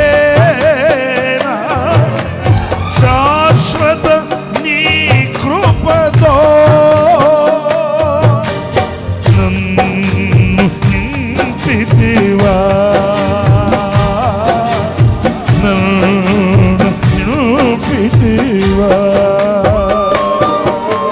స్తుతిగానమా నా యేసయ్యా. నీ త్యాగమే నా ధ్యానము, నీ కోసమే నా శేష జీవితం. నీ కోసమే, నీ కోసమే, నీ కోసమే, నీ కోసమే యేసయ్యా.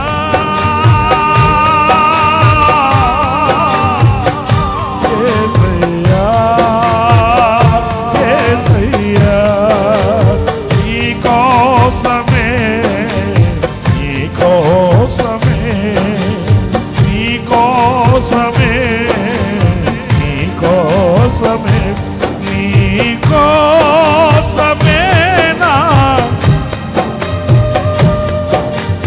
నీ కోసమే నా శేష జీవితం. స్తుతిగానమా నా యేసయ్యా. యేసయ్యా,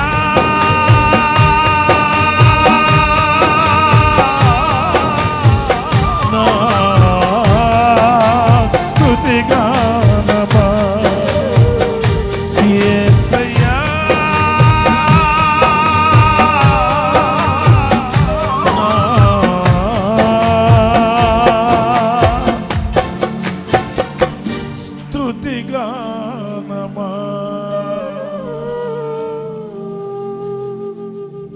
నా హీన స్థితి చూచి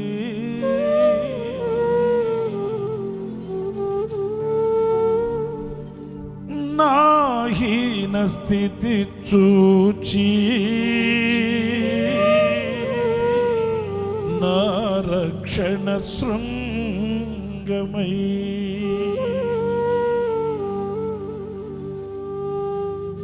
నా సన్నిధి నీ తోడని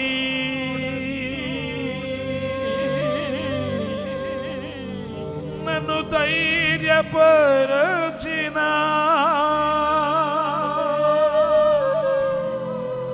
నా సన్నిధి నీ తోడని నన్ను ధైర్యపరచిన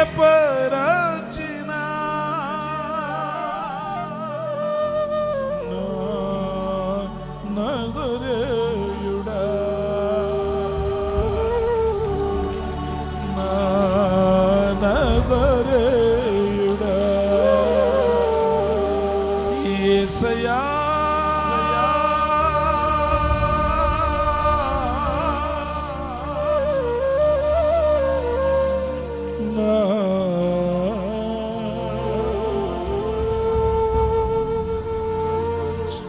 స్తుతిగానమా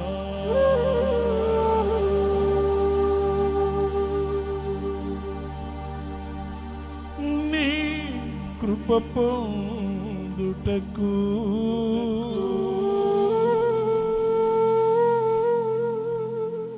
ఏ యోగ్యత లేకున్నను నీ కృప పొందుటకు ఏ యోగ్యత లేకున్నను నీ నామగణతకే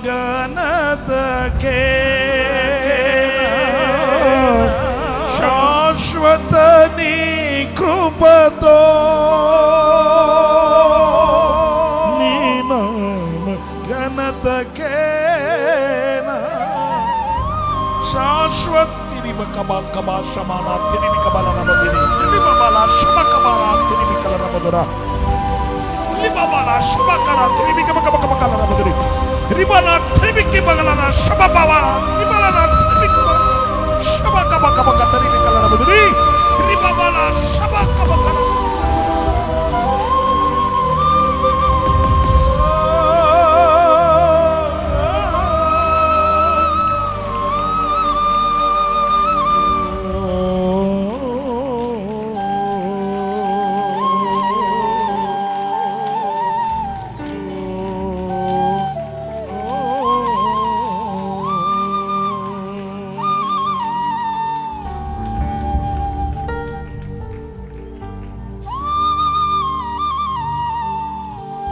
హల్లెలూయా హల్లెలూయా హల్లెలూయా ప్రభువా నీ కటాక్షము నా మీద ఉన్న ఎడల ఈ ఎండవేళ ఈ మహా ఎండకు కాలిన ఈ అరణ్యంలో నన్ను దాటిపోవద్దయ్యా నన్ను దాటిపోవద్దయ్యా 14వ వాక్యం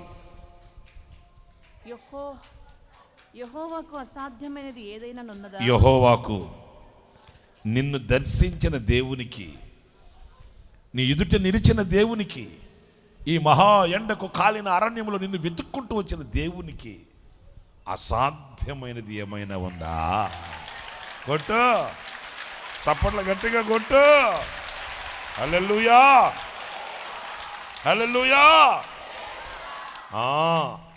అసాధ్యమైనది ఏమైనా ఉందా మీదిటికి ఈ కాలమున నిర్ణయ కాలమందు నీ యొద్దకు వచ్చి నీ యొద్దకు తిరిగి వచ్చేదను అప్పుడు శారాకు కుమారుడు కలుగును నీ దుఃఖ దినములు సమాప్తమగునుగాక హల్లెలూయా హల్లెలూయా నా ప్రియమైన దేవుని బిడ్డలారా అది ఎండే అది నిలవలేని సగే.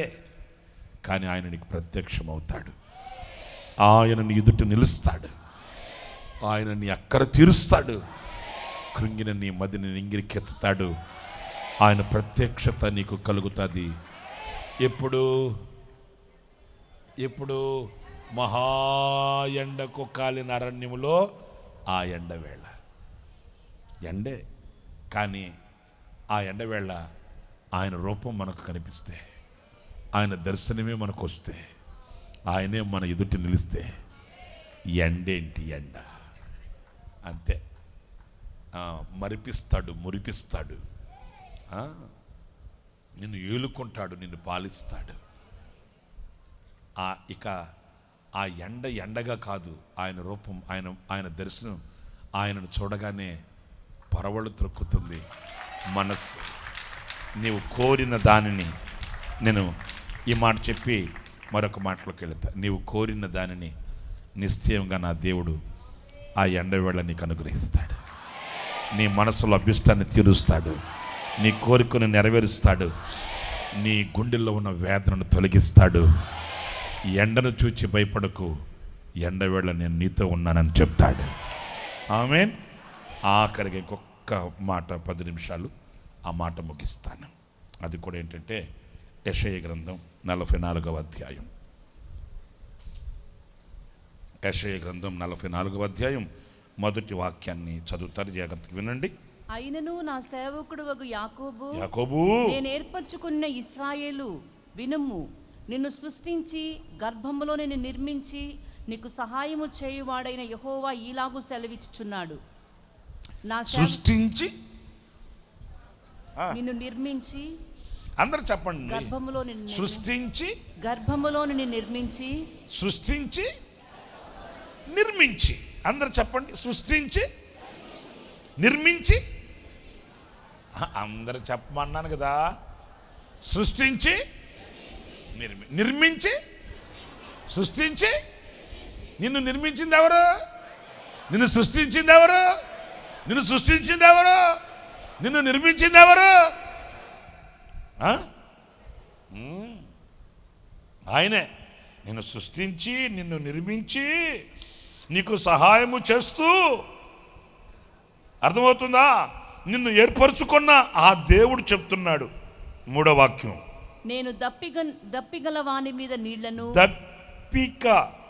దప్పిక గల వారి మీద నీళ్లను, ఎండిన భూమి మీద జాగ్రత్తగా వినండి. ఈ ఎండిన భూమి మీద ప్రవాహ జలములను కుమ్మరించదను. కొట్టు చప్పట్లు గట్టిగా ఇప్పుడు ప్రభువుకి. హల్లెలూయా, హల్లెలూయా. నిన్ను స్నేహించు దేవుడు. ఏది? ఈ మహా ఎండకు కాలిన అరణ్యములో నిన్ను స్నేహించువాడు ఏం చేస్తాడో తెలుసా? ఈ ఎండిన ఎడారిలో,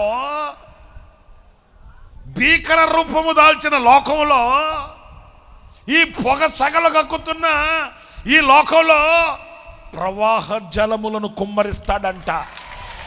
కొట్టు. ఆమేన్, ఆమేన్.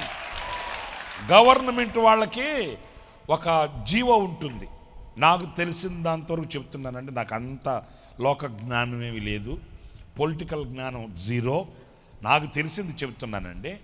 ఈ వేసవి గనక ఎక్కువైపోయినప్పుడు, అంటే వేసవి మధ్యకాలంలో, వేసవి బాగా ఉన్నప్పుడు ఏం చేస్తారు గవర్నమెంట్ వాళ్ళంటే?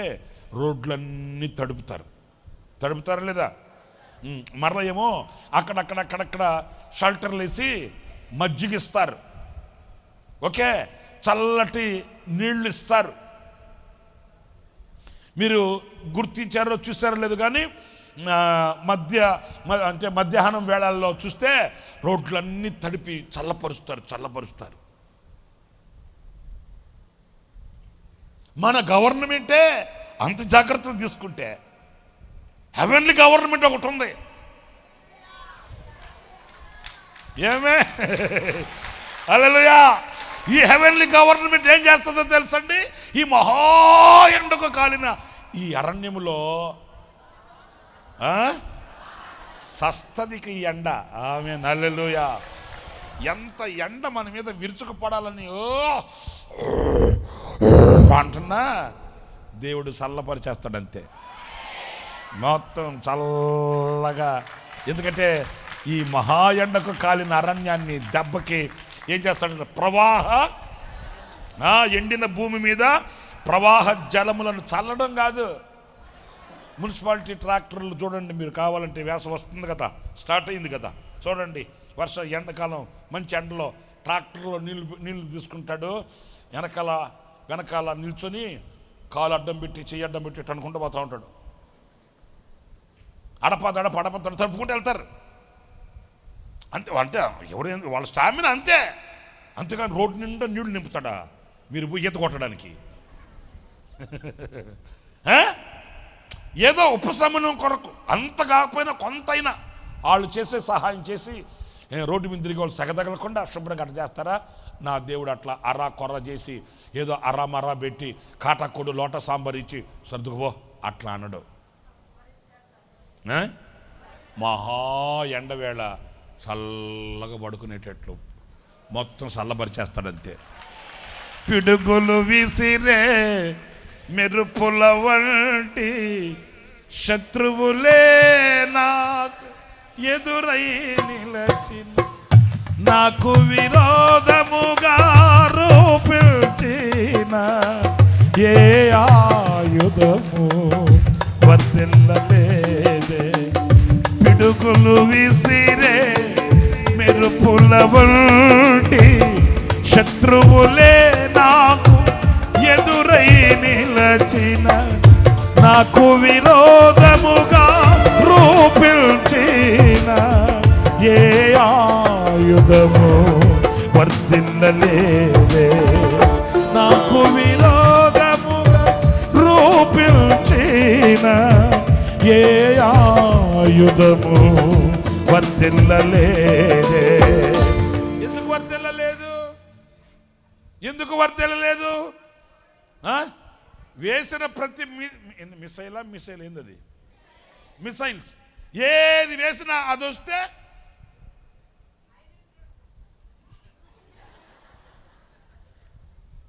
మరి ఎళకే డోములు ఉంటాయి, ఆయనకుండా డోములు. అరే నేను వేసిన బాంబు పేలలేదంటారా అనుకుంటాడు సైతన్ గాడు, దాన్ని ఆకాశంలోనే పేల్చేస్తాడు నా దేవుడు. కొట్టా క్రైస్తలో హల్లెలూయా హల్లెలూయా. అరే పిడుగులు విసిరే మెరుపుల లాంటి ఈ బాంబుల వర్షం, ఈ యుద్ధ వాతావరణం, శత్రువైన వాడు మన మీద విరుచుకుపడాలని, మనల్ని ఏదో చేయాలని, ఎంతో చేయాలని ఆడు కుతంత్రాలైనా నాకు విరోధముగా రూపించిన ఏ ఆయుధము, ఏ ఆయుధము, ఏ ఆయుధం? ఏ ఆయుధం? అది అత్తగారు ఆయుధమైనా, లేకపోతే మీ మేనేజర్ ఆయుధమైనా, మీ బోసు మీ బోసు గారు ఆయుధమైనా, మీ దాసు గారు ఆయుధమైనా, ఏ ఆయుధమైనా చల్లారిపోవాల్సిందే. కొట్టేదెందుకు? మహిమ కలిగేటట్లు, దేవునికి మహిమ కలిగేటట్లు. స్తోత్రం హల్లెలూయా. మీరు చూసారో లేదు, నేను పల్లెటూరులో పుట్టి పెరిగినోడిని కొంతకాలం. ఆ తర్వాత మేము టౌన్కి వచ్చేసామనుకోండి. నేను పుట్టింది పల్లెటూరులోనే. నేను 5వ తరగతి చదువుతున్నప్పుడు మేము టౌన్కి వచ్చేసాం. మా ఇంటికి, మా సొంతూరికి, మా టౌన్లో మేము ఉన్నదానికి ఒక 4 కిలోమీటర్లు ఉంటుంది. మా నాన్న చనిపోయినప్పుడు వచ్చారు, మీరు చాలామంది చూసుంటారు. సరే, పల్లెటూరులో సాయంకాలం 6 బయట మంచాలు, నులక మంచాలు వేసి పడుకునే వాళ్ళమే 6 బయట. డబుల్ కాట? మాకు డబుల్ కాట్లు లేవు, నులక మంచమే. నులక మంచం వేసుకొని 6 బయట పడుకుంటే అందరూ ఇంటి బయట వరుసగా వేసుకునేవాళ్ళు. ఇక 7 గంటలకి ఆర్ఆర్కి మూర్తి అయ్య గారి రేడియోలో వాక్యం వస్తుంది. ప్రియా సోదరి సోదరులారా, రేడియో ముందు కూర్చున్నారా అంటాడు. మా సందు ప్రారంభం స్టార్ట్ వెళ్తుంటే మనం వాక్యం వింటూ వెళ్ళొచ్చు సందు చివరి దాకా. ఎందుకంటే జీవధార, ప్రేమధార, జీవధార కాదు ప్రేమధార. నాకు గుర్తుంది, నేను మర్చిపోను. ప్రేమధార ప్రేమధార. మరి ఏంటి మర్చిపోతావేంటి? చిన్ననాటి జ్ఞాపకాలు అవన్నీ ఇప్పుడు కూడా నేను మురిసిపోతుంటా. మరలా వెనక్కి వెళ్ళిపోతే భలే ఉంటుంది అనుకుంటా, కానీ కుదరదుగా. సందు చివరి స్టార్ట్ అయితే ఆఖరి దాకా మనం వాక్యం వింటూ వెళ్ళొచ్చు. ఎందుకంటే ప్రతి ఇంటి దగ్గర రేడియో మోగుతుంటుంది. ఆరు బయట మంచం వేసుకొని మంచం దగ్గర రేడియో పెట్టుకుని అందరు పెద్దవాళ్ళు చిన్నవాళ్ళు అందరూ కూర్చొని వింటూ ఉండేవాళ్ళు. సరే, ఈ మాట ఎందుకు చెప్తున్నానంటే, సరే పొద్దుకుంకి 7:30 8 అయిన తర్వాత రాత్రులు పడుకుంటే నక్షత్రాలు భలే కనిపిస్తుండేవి. మన టౌన్లో కనిపించట్లే, మన టౌన్లో కనబడు. పల్లెటూరులో లైటింగ్ తక్కువ ఉంటుంది కదా, పడుకుంటే నక్షత్రాలు స్పష్టంగా కనబడతా ఉంటాయా? మీరు గుర్తించారో లేదో, అలాగా నక్షత్రాలు చూస్తూ ఉంటామా, జిక్ అని ఒక చుక్క రాలిపోయినట్టుగా కనబడుతుంది. చూసారా మీరు ఎప్పుడన్నా? చూసారా? అబ్బా చూసారా? అయితే పర్లే. జిక్ అలాగా నిప్పురవ్వబడినట్లు ఒక నక్షత్రం ఊడిపడిపోయినట్లుగా ఉంటుందా? మనం అట్లా అంటావా? మన దాకా రాదు అది. మన దగ్గరకు వచ్చిన తర్వాత ఎట్లా ఆరిపోద్దో మనకు తెలియదు. నేను ఇప్పుడు ఇది మీ కళ్ళకు కట్టొచ్చినట్లు ఎందుకు చెప్పానంటే, సాతానుగాడు అగ్ని బాణాలు కూడా అలాగే ఆర్చేస్తాడు నా దేవుడు. హల్లెలూయా. పడిపోయిందిరా, వచ్చేసిందిరా, అయిపోయిందిరా, కాలిపోయిందిరా, ఇక ఏమి లేకుండా, నామరూపాలు లేకుండా బొగ్గు అయిపోద్ది, మసి అయిపోద్దిరా, ఇక మనకు క్రైస్తవ్యమే లేకుండా పోతా, అలా అనిపిస్తుంటుంది. అంతే. అగ్ని బాణాలని నా దేవుడు ఏం చేస్తాడంట? ప్రవాహ జలములను కుమ్మరిస్తాడంట. ఇక ఎంత ఎండగాస్తే మనకేంటంట? చెప్పు. మహా ఎండకు కాలిన ఈ అరణ్యాన్ని జల ప్రవాహంతో తడిపేస్తే ఎండ అనుకుంటుంది. ఎండ ఏ ఎండ చెప్పండి? ఏ ఎండ? మహా ఎండ అనుకుంటుందంట. నా నోట్లో మట్టి కొట్టాడు రా ఈ దేవుడు. నేను ఏదో చేయాలనుకున్నా, ఎంతో చేయాలనుకున్నా, ఇప్పుడు నేను ఎంత తీవ్రమైన ఎండ కాసినా నేల మీద ఏముంది? ప్రవాహ జలములు చల్లగా నేను అనేది ఏంటంటే, ఎంత శత్రుత్వం లేచినా, ఎంత బడబాగ్ని లేచినా నా దేవుడు అట్లాగే అణిచివేస్తాడు. అణిచివేస్తాడంతే. హల్లెలూయా చెప్పండి. హల్లెలూయా. స్తుతులపై ఆసీనుడా, పరిశుద్ధతలో మహనీయుడా, స్వరమండలము సితారతో నిన్ను కీర్తిల్తును.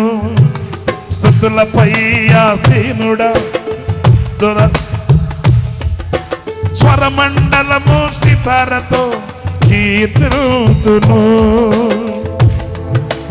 మూలకు నిలయము నీవే, సర్వాధిపతులకు సారథి నీవే, సద్గుణములకు నిలయము నీవే, సర్వాధిపతులకు సారథి నీవే. దైవములనబడిన వారికి నీవే దేవుడవు, మహాదేవుడవు. సర్వం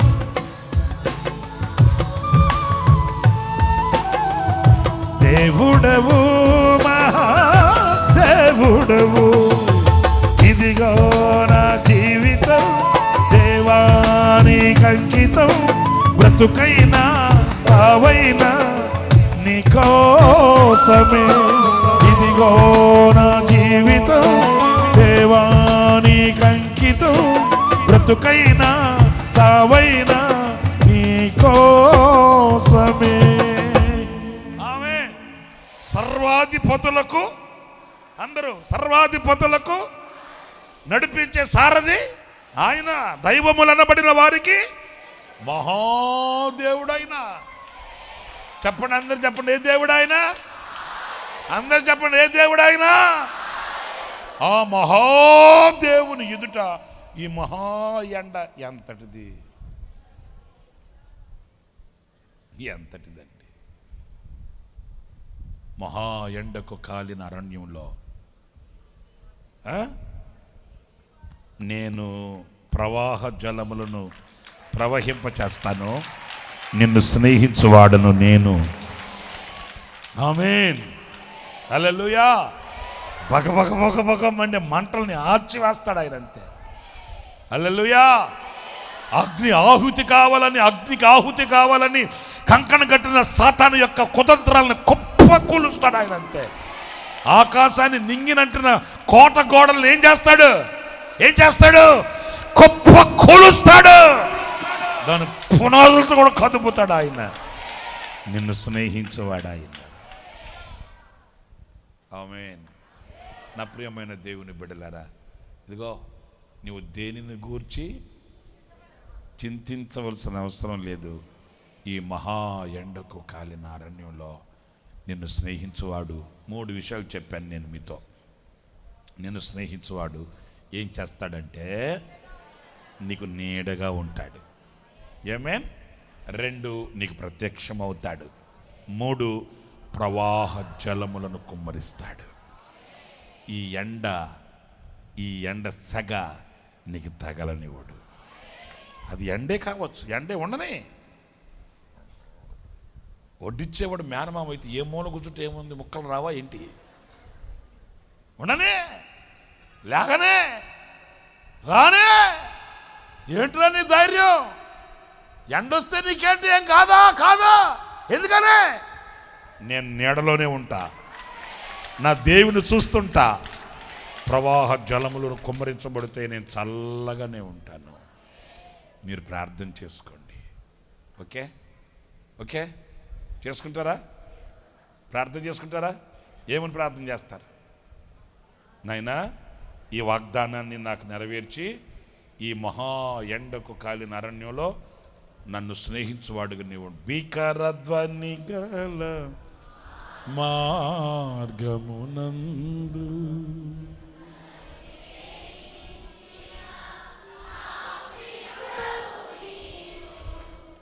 భీకరధ్వని గల మార్గమునందు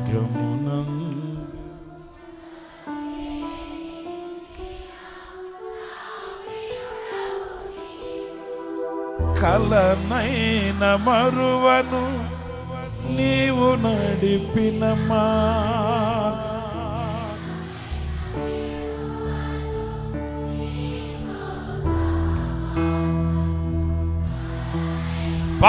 పాడు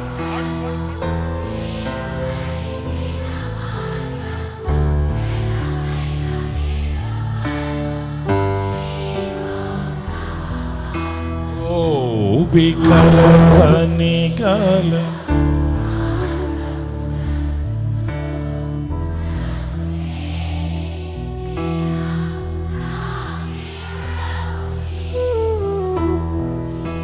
కలనైన మరువను నీవు నడిపిన మార్గం క్షణమైన వీడువను నీతో సహా ఆరాధ్యుడా యేసయ్యా నీతో మాధుర్యమే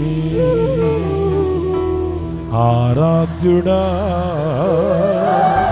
యేసయ్యా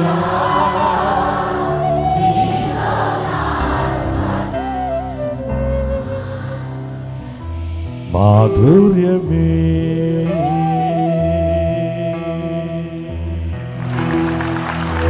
మాధుర్యమే మాధుర్యమే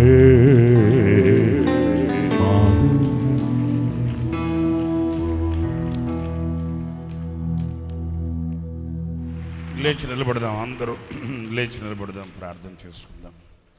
ప్రార్థన. పరిశుద్ధుడైన తండ్రి, ఆశ్చర్యకరుడానికి స్తోత్రము.